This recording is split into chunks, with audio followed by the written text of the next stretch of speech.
খুব ভালো হয়েছে। কি বানানো হচ্ছে? কেক বানানো হচ্ছে বড়দিন স্পেশাল। হ্যাঁ, দুটো কেক মোল্ড নিয়েছি। কেক মোল্ডের মধ্যে তেল দিলাম, আর তেল ব্রাশ করার পরে ময়দা দিব, তাহলে পরে কেকটা বাটার পেপার ছাড়াও সুন্দর উঠবে। আচ্ছা, তেল আর ময়দা মাখিয়ে নেব। হ্যাঁ, ময়দাটা একটু করে এই যে দিয়ে দিলাম, ঝেড়ে নেব, তাহলে কেকটা সুন্দর উঠবে বাটার পেপার ছাড়া। এই বাটিটা দিয়ে মাপবা? বাটি দিয়ে মেপে দেবো। ময়দা ছেঁকে মানে চালনিতে ছেড়ে দেওয়া হচ্ছে যাতে কোনো গোটা টোটা না থাকে। চালালে পরে ঝুরঝুরে হবে। আমি একটার মতন আগে করছি। এটা একটার মাপ? আচ্ছা, একটার মাপ করছি আগে, না হলে পরে 2 বাটি ময়দা। আবার 2 বাটি ময়দার মধ্যে এটা কি? বেকিং পাউডার, বেকিং সোডা, চিনি দিব, চিনির গুঁড়ো। আচ্ছা, বেকিং পাউডার কতটা? 1 চামচ দিলাম। আচ্ছা, বেকিং সোডা হাফ চামচ। হাফের থেকে একটু বেশি, এই হাফ চামচ আর কি এই দিলাম। এটা চালে নেব। চিনিটাকে গুঁড়ো করে নিলাম আমি, ওই বাটি দিয়ে গোলাতে সুবিধা হবে। 1 বাটি। আচ্ছা, 1 বাটি চিনি। মিষ্টিটা হবে, মিষ্টি একটু কম দিলেও হবে।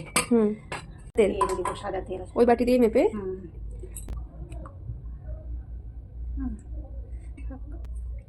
হাফ বাটি তেল।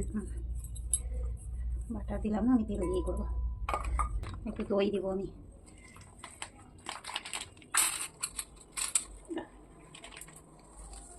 টক দই কি হাফ বাটি? হাফ বাটি হয়ে গেছে। তাই ভ্যানিলা দিব 1 চামচ। ভ্যানিলা 1 চামচ।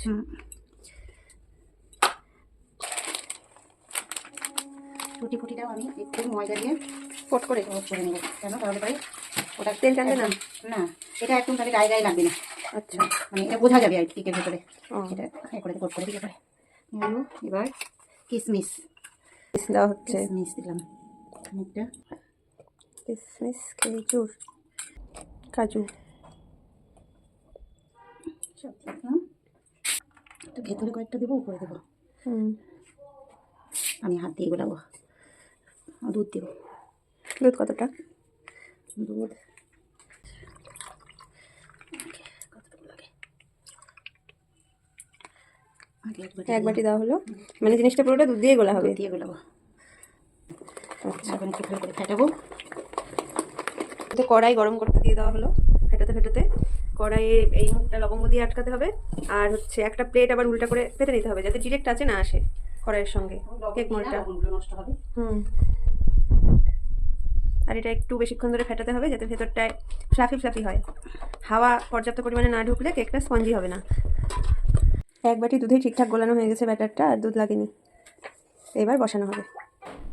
এবার কেকটাকে একটু ডেকোরেট করে নেওয়া হচ্ছে। ওপরে টুটি ফ্রুটি, ব্ল্যাক রেজিন, তারপর কাজু দিয়ে ডেকোরেট করে নেওয়ার পর আমরা ওই হিট করে রাখা কড়াই এটা বসিয়ে দিলাম। 80% হয়ে গেছে। 80% হয়েছে। সেই ফুলছে। হ্যাঁ, আর খোলার পাল্লা নেই। খোলা যা খোলা খুলে গেছে, আর খুলবে না এখন। কেকটা হয়ে গেছে। একটা ছুরি ঢুকিয়ে দেখা হলো, 1 ফোঁটাও লাগছে না, অর্থাৎ কেকটা হয়ে গেছে। এবার এটা নামিয়ে ঢাকা দিয়ে রাখতে হবে এবং আরেকটা চকলেট কেক বানানো হলো। কেকটা হতেই চকলেট কেকের ব্যাটার রেডি করে ফেলেছিল, সেই ভিডিওটা আমি করিনি। অন্য কোনো দিন আবার সেটার রেসিপি শেয়ার করব। ইতিমধ্যে পাশে আরেকটা কেক বসানো হয়েছিল, আগের ব্যাটার দিয়ে আরেকটা কেক বসানো হয়েছিল। এটাও দেখো কি সুন্দর ফুলে উঠেছে। এটা 4 কোণা মোল্ডে করা হচ্ছে। এই কেকটাও বেশ সুন্দর হচ্ছে। এই কেকটা হয়ে গেল। এই কেকটা দারুণ হয়েছে। আগেরটার থেকেও এটা আরও বেশি ভালো হয়েছে, একটু খোলামেলা জায়গা পেয়েছিল। এটা হতে আরেকটু পরে চকলেট কেকটাও হয়ে গেল। ছুরি দিয়ে দেখা হলো, 1 ফোঁটাও লাগেনি। এই যে আমাদের 3টা কেক রেডি হয়ে গেল। আমিও নিরামিষ কেক বানানোটা আরও ভালোভাবে শিখলাম। আমি ডিম দিয়ে পারি, নিরামিষটা আরও ভালোভাবে শিখলাম।